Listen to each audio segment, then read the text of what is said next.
செங்கோட்டையனுடைய அந்த அதிருப்தி, செங்கோட்டையனுடைய அந்த ஸ்டேட்மெண்ட்டு, அதுக்கடுத்து இவ்வளோ நாள் பொறுமையாக இருந்தது இன்னைக்கு வெடிச்சிருக்காரா?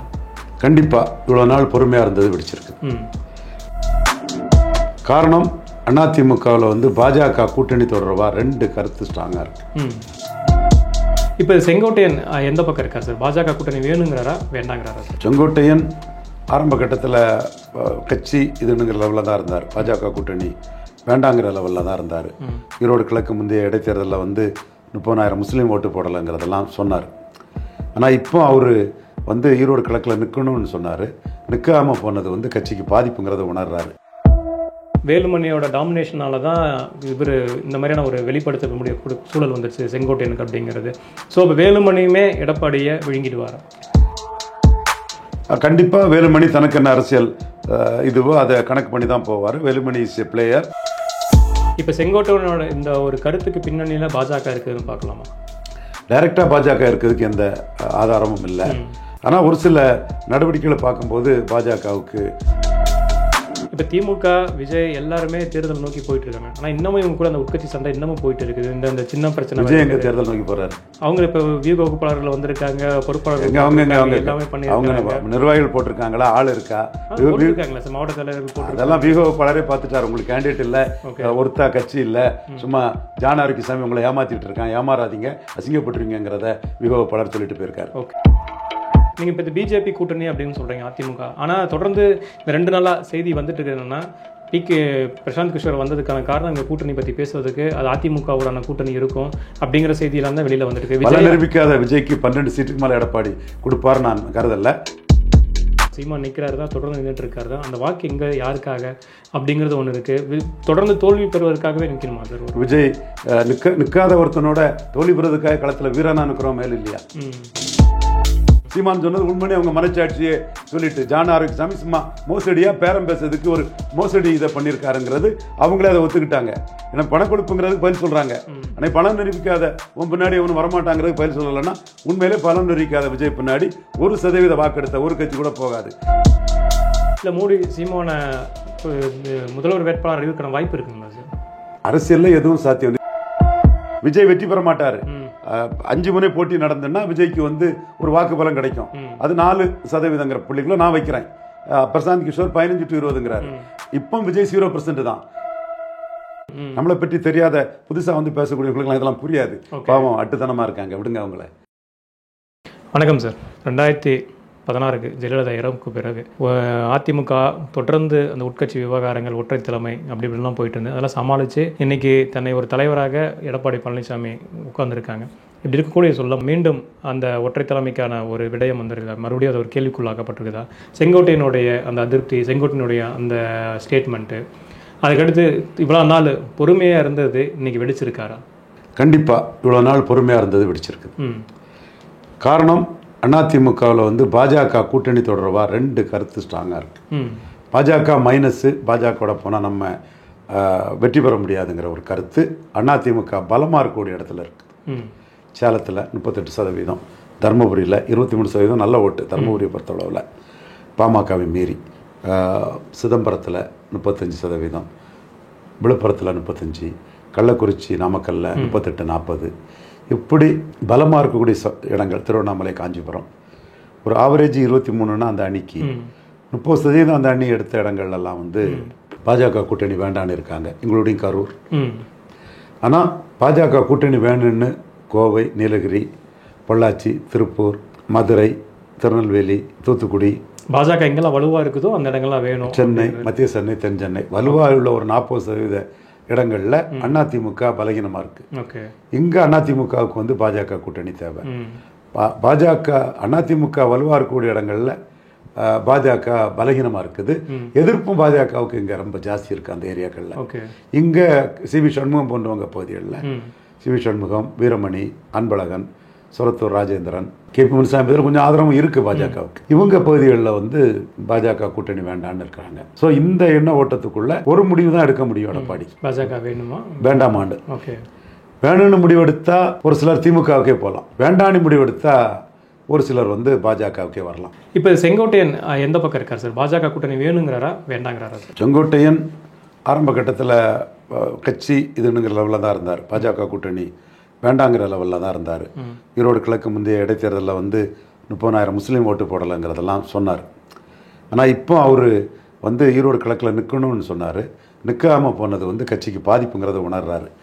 இங்கே விக்கிரவாண்டியில் நிற்காதது நான் வன்னியர்கள் மத்தியில் கட்சி பாதிச்சிட்டு, நான் வன்னியர் மத்தியில் எடப்பாடியோட லீடர்ஷிப் வந்து நம்பிக்கையை இழக்குது. ஸ்டாலினுக்கு லீடர்ஷிப் வந்து ஹெவியாக ஒரு நம்பகத்தன்மையை கொடுக்குது.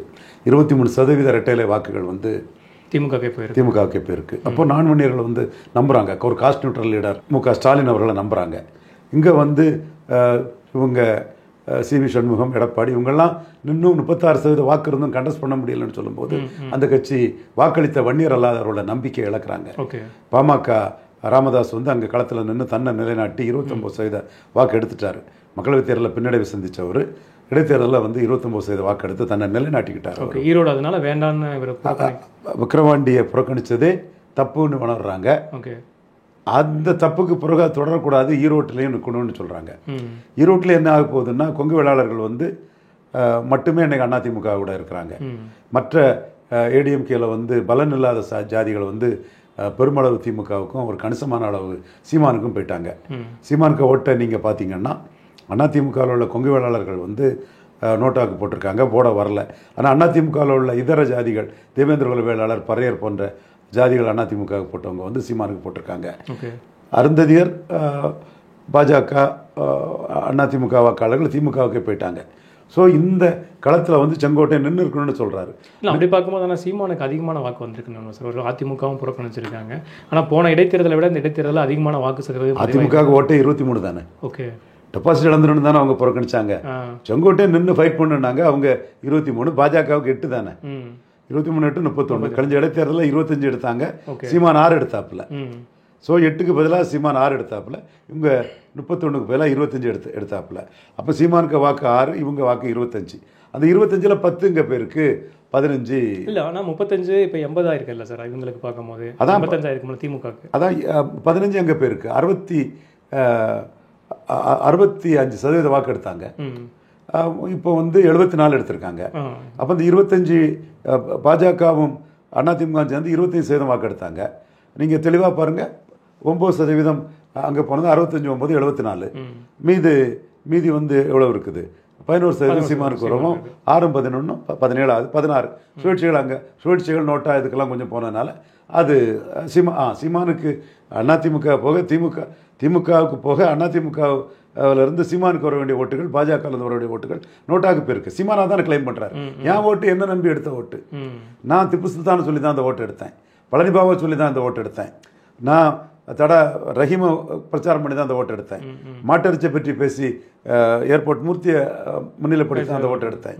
ஸோ அவர் எனக்கு தனக்கு கொடுத்த ஓட்டாக தான் அதை கிளைம் பண்ணுறாரு.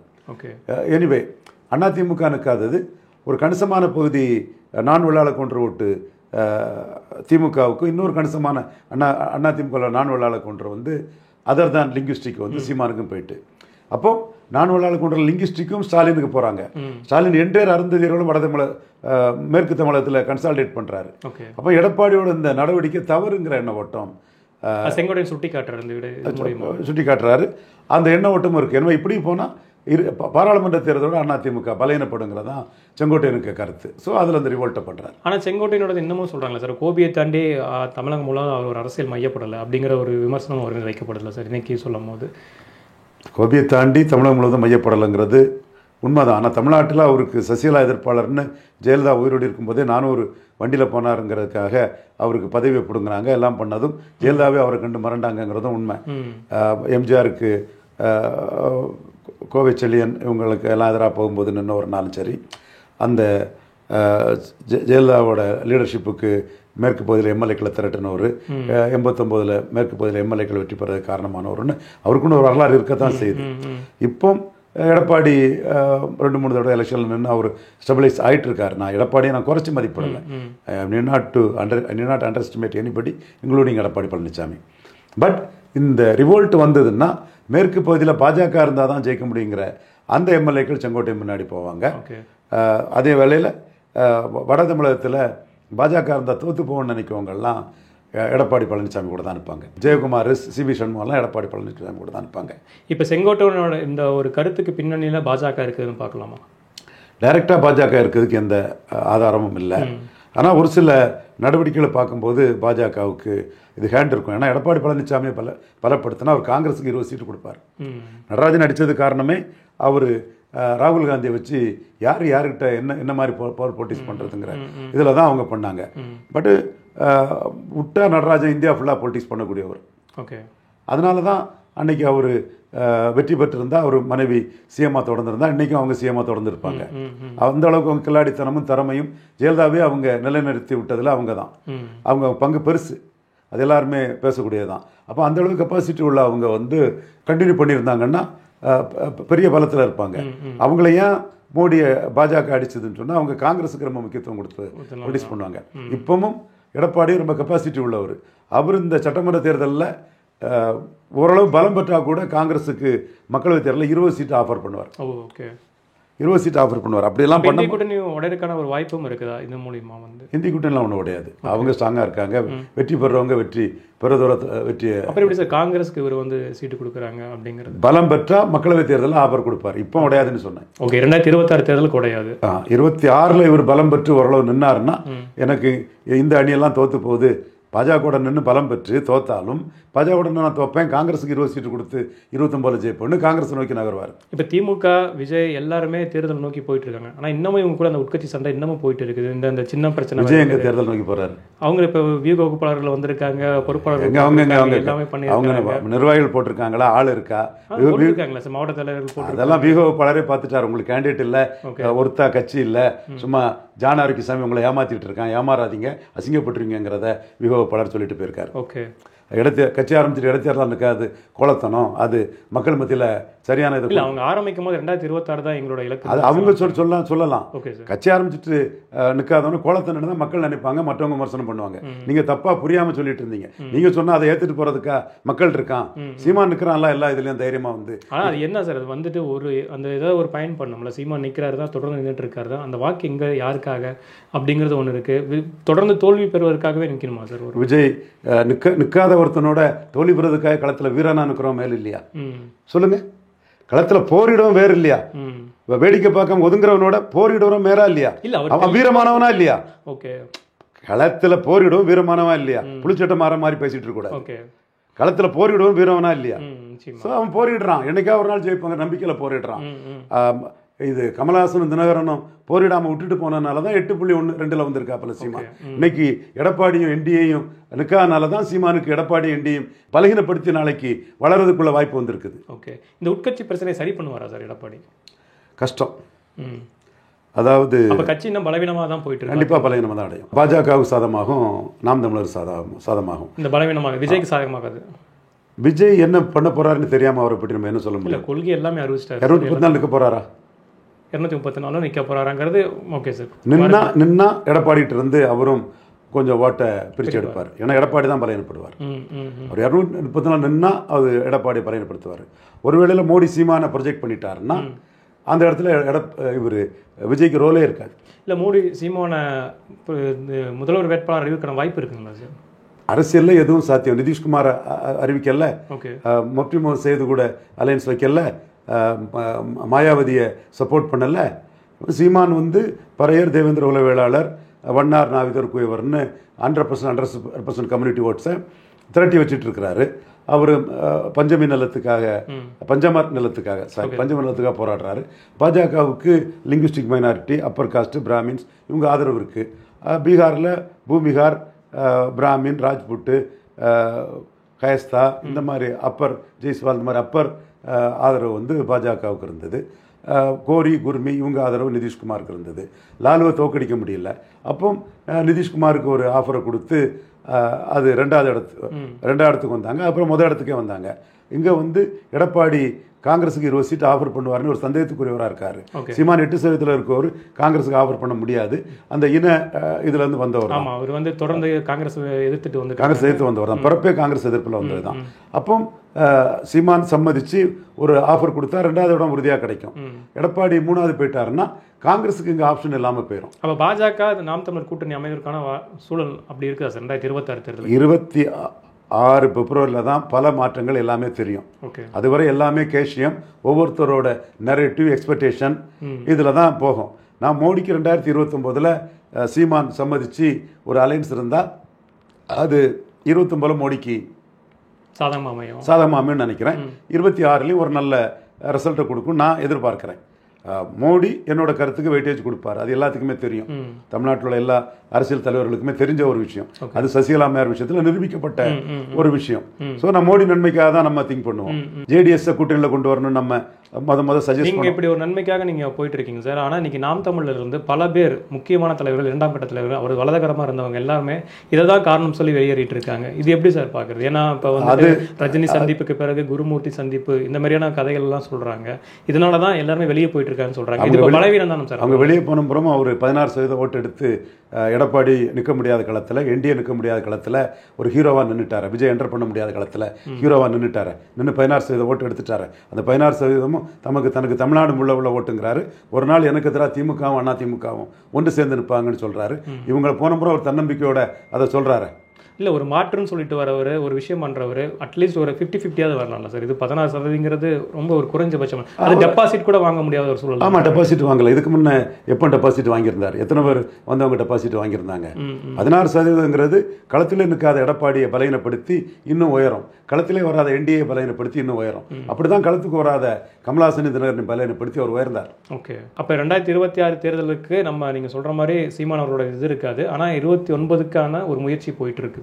29 மையமாக வச்சு 26 அவருக்கு ஆஃபர் பிரைம் மினிஸ்டர் பிஎம்ஓலேருந்து கொடுக்கப்படலாம். ஓகே, கொடுக்கப்படலாம். இன்னைக்கு கூட டெல்லியில் உள்ள என்னோட சோர்சஸ் வந்து நீங்கள் சொன்ன அர்த்தம் இருக்கும், மோடி நன்மைக்காக தான் இருக்கும், அதை டிஸ்கஸ் பண்ணலாம் சோர்சஸ் சொல்லியிருக்காங்க. பட் கூட்டணிங்கிறது ஒருகை விவசாயம் இல்லை. சீமானும் என்ன முடிவு எடுக்கிறாரு என்னங்கிறத பார்த்து தான் அது முடிவாகும். ஆனால் இப்போ இந்த நிர்வாகிகள் வெளியே போகிறாங்களா சார்? அதெல்லாம் ஒன்றும் செய்யாது. Single person party. Okay, Rajiv Gandhi வெளியே போனார், கல்யாண சுந்தரம் வெளியே போனார், ஐயநாதன் வெளியே போனார். 1, 4, 7, 8 மேலே தானே போயிட்டு இருக்காரு. இதனால எந்த ஒரு பாதிப்பும் அவங்க இருக்கும்போது இல்லாத ஓட்டோட இப்போ 16% எடுத்துட்டாரு. எல்லாரும் சொல்லுவாங்க அதிமுக நிற்கல, பிஜேபி நிற்கலங்காங்க. பிஜேபியில் உள்ள அருந்ததியர் ஓட்டம், பிஜேபியில் உள்ள பெருமொழியாளர் ஓட்டம் சீமானுக்கு விழுந்திருக்குன்னு நினைக்கிறீங்களா? விழுந்திருக்குன்னு நினைக்கிறீங்களா? விழுந்திருக்கும் நீங்க. அப்போ அந்த இடத்துல டிவைட் ஆகி தானே போகுது. இதே டிவிஷன் நாளைக்கும் வரலாமே, தனிச்சு சீமான் நிற்கும் போது. அதே மாதிரி ஏடிஎம்குள்ள கொங்கு வேளாளர் கம்யூனிட்டி ஓட்டும் பெருசா விழல. ஸோ அவர் வந்து ஒரு அரசியல் களத்தை வந்து பஞ்சமண்டல மீட்பு சொன்னாங்க. அப்போ அவர் ஒரு கன்ஷிரா மாதிரி, நிதிஷ்குமார் மாதிரி ஒரு அரசியலை பண்றாரு. அது மோடி சப்போர்ட் பண்ணும்போது தான் நிதிஷ்குமார் ஜெயித்தாரு.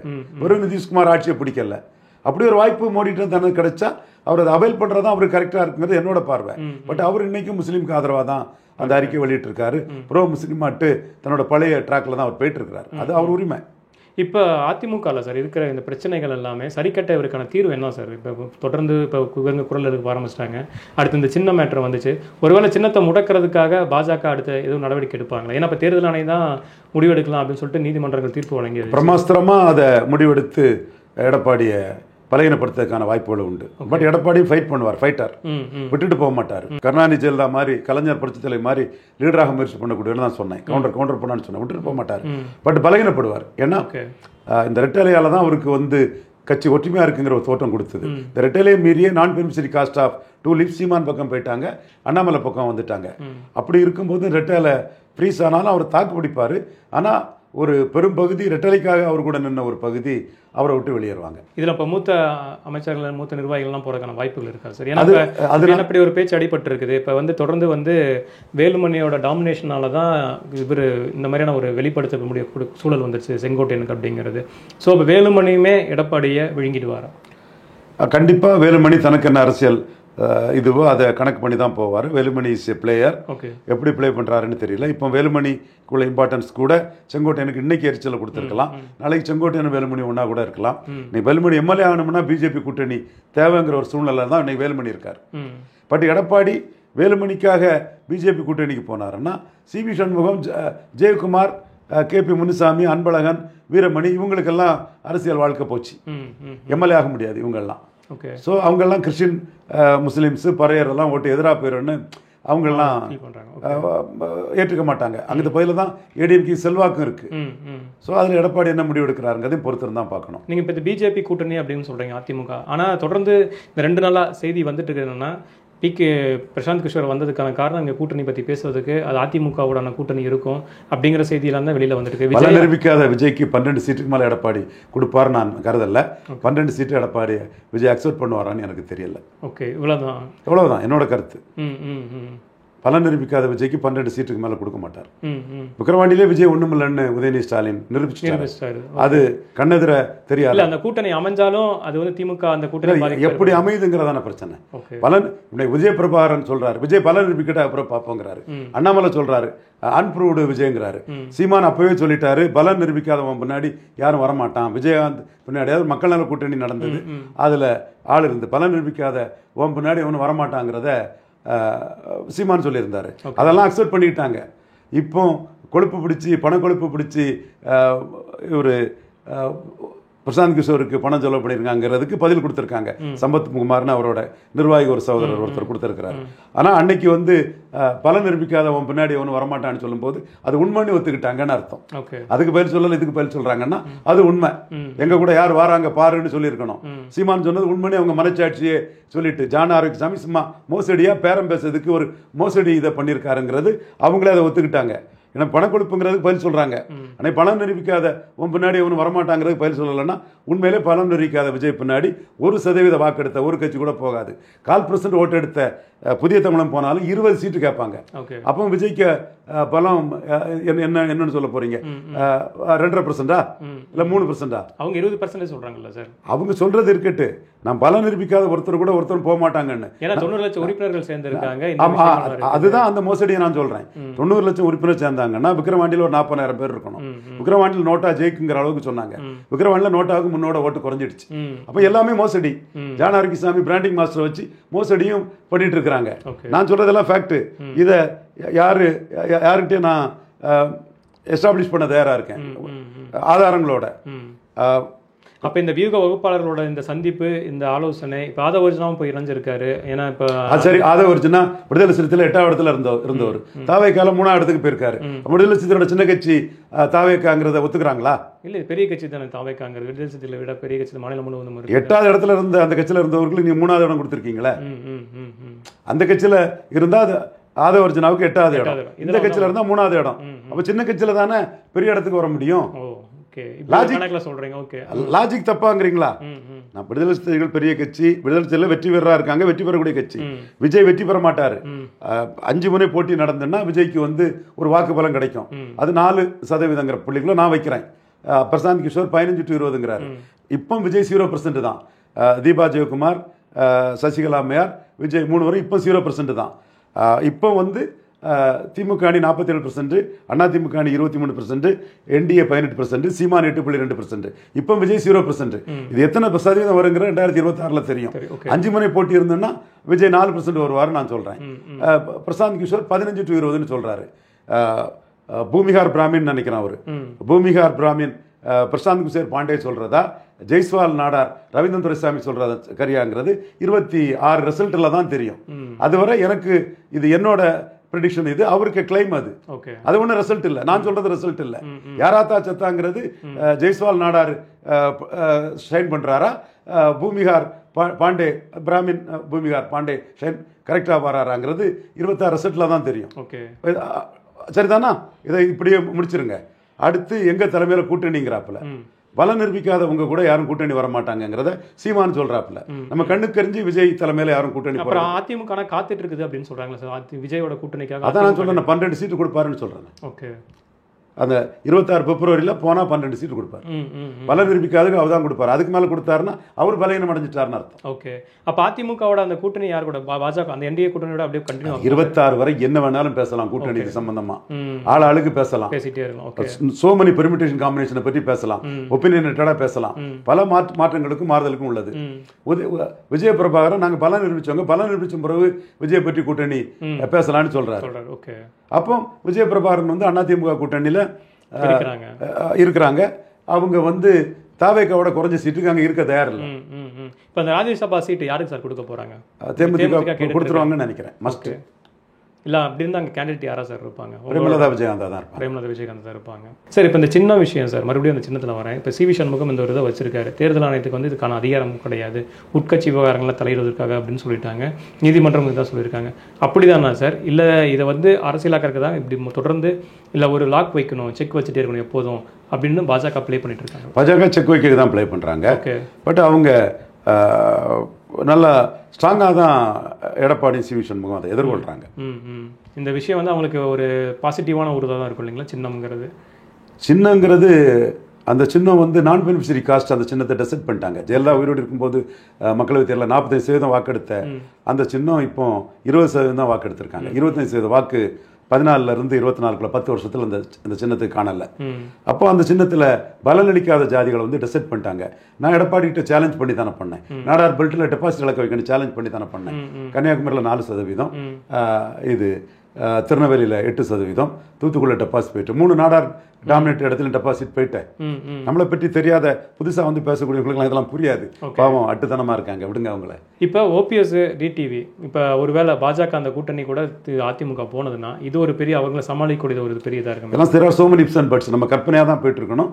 ஒவ்வொருத்தரும் ஒவ்வொரு பெர்மிட்டேஷன் காம்பினேஷன் இது பண்ணலாம். இப்போ நானே மோடி சீமான சிஎம் கேண்டிடேட் சொல்லி எடப்பாடியை பலகீனப்படுத்திட்டா 29 மோடிக்கு நல்லா இருக்குன்னு ஒரு தேரியை நானே சொல்றேன். அது நடக்கணும்னு கட்டாயம் கிடையாது. பட் மோடியோட மைண்டை நம்ம ரூல் பண்ணி நமக்கா சிந்திப்பான், ஆட்சிக்காரியம் அதை உடைக்கிறதுக்கு வந்து ராஜ்புட் சிஎம் போடணும்னு நம்ம சொல்லும் மோடிக்கு மனசுல இருந்தது தான் நம்ம அதை சொன்னோம். அதே மாதிரி காமராஜுக்கு எதிராக 2 பிரைம் மினிஸ்டர் கமாண்ட் பண்ண ஒரு ஏஐசிசி பவர்ஃபுல் கிங் மேக்கருங்கிற லெவலில் அசெட்டிவ் லீடராக நிற்கும்போது அன்சியபிள் காஸ்ட்னு சொல்லப்பட்ட ஒரு காஸ்ட்டில் இருந்து அப்பர் காஸ்ட் கயஸ்தாவையும் பிராமினையும் கமாண்ட் பண்ணுறான்னு சொல்லும்போது தமிழ்நாட்டுக்குள்ளே ஒரு எதிர்ப்பால் உருவான போது சோஷியலி ஒரு நெகட்டிவ் வரும்போது ஐயா சாரகாசன் சொன்ன மாதிரி அதே மாதிரி உங்களுக்கு வரக்கூடாதுங்கிற கருத்தை நாம் மோடிட்ட முன் வைக்கும்போது பட்டேல்கள் இன்னைக்கு பட்டேல்கள் முழுமையாக இருக்காங்க. அன்னைக்கு ஒரு கட்டத்தில் இருக்கும்போது ஹோலி சத்திரியார்கள் நம்ம முத்திரையர்கள்ங்கிறத வச்சு அதை சரி பண்ணார். இப்படி நம்மளோட விஷயங்கள் முருகன் அமைச்சராக வாய்ப்பு இருக்குங்கிற முருகன்ட்ட கேளுங்க. முத சொன்னது யாருன்னு கேளுங்க. இப்போ நாம என்னன்னா இங்கே பறையர் தேவேந்திர குல வேளாளருக்கு அமைச்சர் இருக்காங்க. ஒரு அருந்ததியர் கொடுத்தா அருந்ததியர் மக்கள் மத்தியில் நம்ம ஆள் ஒருத்தர் கொடுத்துருக்காரு மோடிங்கிற ஒரு இது வருங்கிற சஜஷன் சொன்னோம். ஜேடிஎஸ் கூட்டணி சேர்க்கணும் அல்லது சிவகுமார் எழும்பிடுவார், ஜேடிஎஸ் அழிஞ்சிரும், அழிவிலிருந்து ஜேடிஎஸை காப்பாற்றணும் நம்ம ஒரு சஜஷன் சொன்னோம். ஜாட்டு ஆங்கரை குறைக்கிறதுக்கு அஜித் சிங் வேணும். வெஸ்டர்ன் யூபியில் ஜாட்டுகள் இந்துத்துவாவுக்காக நிறைய தியாகம் பண்ணிட்டாங்க, அதிகாரம் இல்லாமல் இருக்காங்க. ஸோ சௌத்ரி சரண் சிங்ஸியோட கிராண்ட்சன் அவர் வேணும்னு சொன்னோம். அது மெட்டீரியலைஸ் ஆகுது. இப்போ கூட நாம் பிரகாஷ் அம்பேத்கருக்கு பேரன் காங்கிரஸால் பாதிக்கப்பட்டவர் வேணும்னு சொல்கிறோம். ஐஎன்எல்டி ஹரியானாவில் ஜெயித்தாலும் மகாராஷ்டிராவில் ஜெயித்தாலும் நாளைக்கு கேர்ஃபுல்லாக இருக்கணும், இவங்கெல்லாம் நம்ம கூட வேணுங்கிற சொல்கிறோம். தேசிய அளவில் ஒரு கட்டமைப்பு உருவாக்கிட்டே வந்துட்டு இருக்கு. நம்ம அந்த வகையில் மேக்ஸிமைஸ் ஆன்டி மோடி ஓட்ஸ்ன்னு சொல்லும்போது சீமான் காங்கிரஸுக்கு எதிரானவர். அவரை நிதிஷ்குமார் மாயாவதி முப்தி முகமது சையத் மாதிரி நம்ம ப்ரொஜெக்ட் பண்ணி நிதிஷ்குமார் மாதிரி ப்ரொஜெக்ட் பண்ணி உள்ளே கொண்டு வந்துட்டோம்னா 29 நமக்கு வந்து எடப்பாடியும் பலையினப்பட்டுருவார். காங்கிரஸுக்கு வேறு ஆப்ஷன் இல்லாமல் இருக்கும். ஸோ நமக்கு அது 29 எல்லா வகையிலும் நல்லா இருக்கும்னு மோடி சஜஸ்ட் பண்ணுறோம். நம்ம சஜஷனை மோடி எடுத்துக்குவார். சீமான் போன்றவங்க முஸ்லீம் ஓட்டுக்காக ஓடக்கூடியவங்க என்ன செய்கிறாங்கிறத பொறுத்திருந்து தான் பார்க்கணும். நிச்சயமா சார். நன்றி சார். நன்றி.